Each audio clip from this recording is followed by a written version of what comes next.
Today, we will explain points 13 and 14 of Ur-Facism. But first, we need to understand what is fascism. Fascism is a form of radical authoritarian nationalism that came to prominence in early 20th century Europe.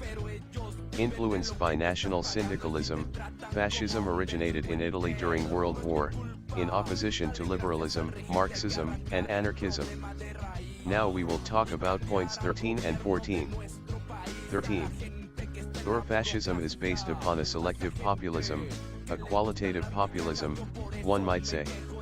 In a democracy, the citizens have individual rights, but the citizens in their entirety have a political impact only from a quantitative point of view. One follows the decisions of the majority. For Ur-Fascism, however, individuals as individuals have no rights, and the people is conceived as a quality, a monolithic entity expressing the common will.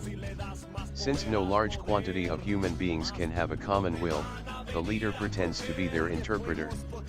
Having lost their power of delegation, citizens do not act, they are only called on to play the role of the people.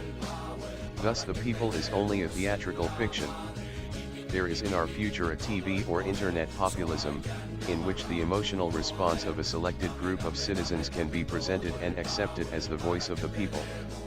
Because of its qualitative populism, Ur-Fascism must be against rotten parliamentary governments. Wherever a politician casts doubt on the legitimacy of a parliament because it no longer represents the voice of the people, we can smell Ur-Fascism. 14. Ur-Fascism speaks Newspeak. Newspeak was invented by Orwell, in 1984, as the official language of what he called Ingsoc, English socialism. But elements of Ur-Fascism are common to different forms of dictatorship. All the Nazi or fascist school books made use of an impoverished vocabulary, and an elementary syntax, in order to limit the instruments for complex and critical reasoning. But we must be ready to identify other kinds of Newspeak. So, what does Newspeak affect today's world?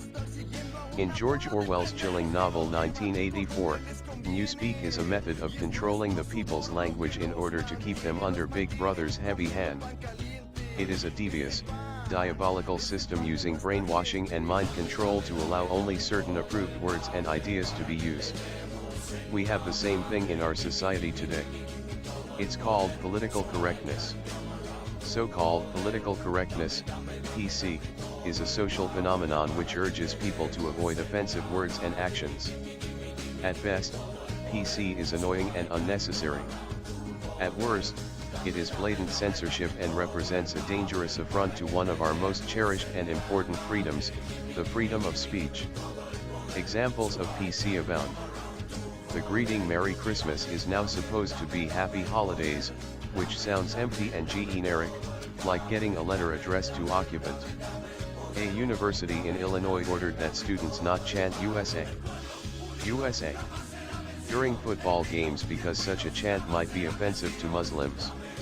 Newscasters on ABC were told not to wear American flag pins because they might offend some viewers. And the list goes on. This whole concept of PC should be resisted for at least two reasons.